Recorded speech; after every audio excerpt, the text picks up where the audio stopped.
Hello, my dears.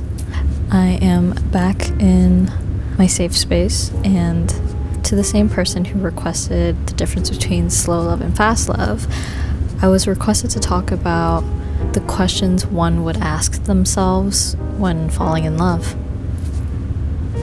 Well, first and foremost, congrats. Congrats on falling in love, or at least feeling the emotions and the highs of really, really liking somebody and connecting with them. For the first question, I would say is, are you ready? I think it's a fair question to ask. I think it's only out of respect for not only yourself, but for the other person as well. I know a lot of people can take away from a heartbreak as a waste of time. I beg to differ because I don't think that in the name of love there's anything that's ever a waste. Even a really bad experience, you can still walk away with a lot of lessons or a lot to learn from it. So with the first question of, am I ready? It's gonna be really easy to kind of lie to yourself saying, yeah, sure, it's been this amount of time, I feel nothing that I have felt before with this person. But those responses don't actually answer the question of, am I ready? There's never a set time that is the thumbs up of, all right, you are healed now, you are ready to go back into the dating world. There's no set rule of how many years or months or weeks that it takes in order for someone to be considered ready again. I think there are societal pressures, people outside perceiving in, of putting their own opinions of when you are ready, but the only person that can truly answer that question is yourself, and you do need to be the person to ask it. I'd say that would be the first question. So the second question I would ask is, who? Who is this person that you are falling in love with? At first I thought maybe I should ask, why am I liking this person? But it's really easy to answer that question with, oh, they make me feel this way, they just brighten my day whenever I am around them. These are all great things. However, every answer to that question was all in how that person serves you. But if we replace the why with the who is this person that you are falling for? It is much easier to remove yourself from the response and more so put the spotlight on this person. I guess it also shows a lot about yourself as a lover if you're having a hard time answering this question. It's very confronting of how much do you actually know this person? Are you falling in love with them because of who you know them to be? Or are you falling in love with them because of how they make you feel? And it's not the best way to start off a love by getting with someone based off of how they make you feel. How you feel is so fluid. It changes not just day by day, but by the minute. And it's not fair to put someone else in that position of being the caretaker of your own emotions. What if one day they make you upset? What if one day you end up being upset based off of something that they said or an action, and then all of a sudden, does that mean that you don't love them anymore? It's too fickle of a reason to be in love with somebody. That is you liking them based off of how they can make you feel. Yeah, the second question would be, who are you falling in love with? And the more concrete these reasons are, the better, because life has so many things in store, and if you like someone based off of the job that they have, that job can disappear overnight. If you like someone based off of what they look like or how fit their body is, we all age and our bodies will just inevitably change.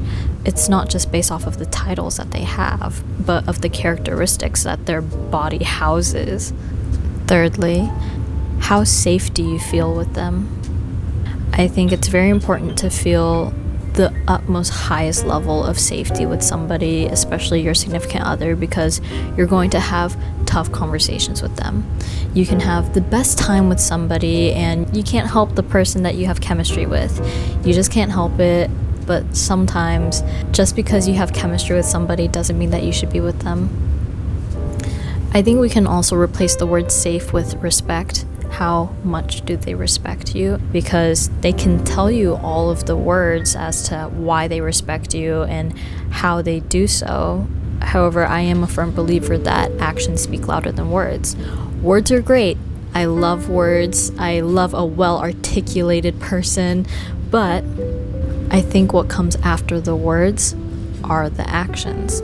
To solidify, I heard you, I understand, and here is physical proof of that. Answering the question, how safe and respected do I feel with this person?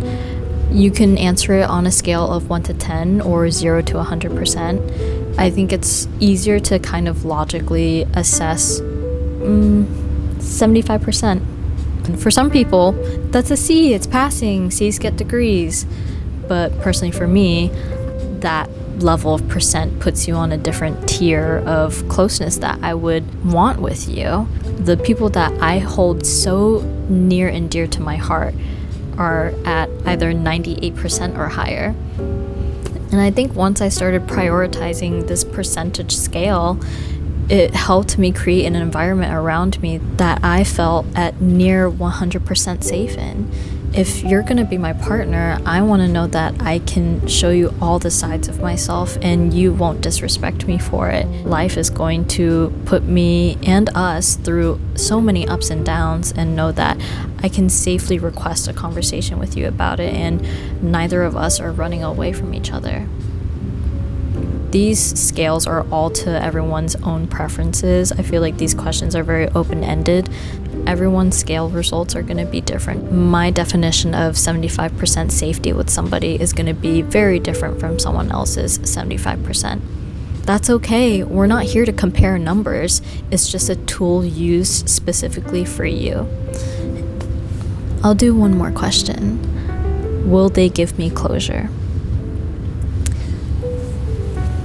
Statistically, more often than not, a lot of relationships do end in breakups. And with this exercise, this is going to be a little bit harder to put the fantasy of your mind aside, but really dig into your intuition, and with all the knowledge that you know about this person, with the feeling that you have rather than like the imagination that you have up here, try to ask yourself, how would they handle the situation of the end of us?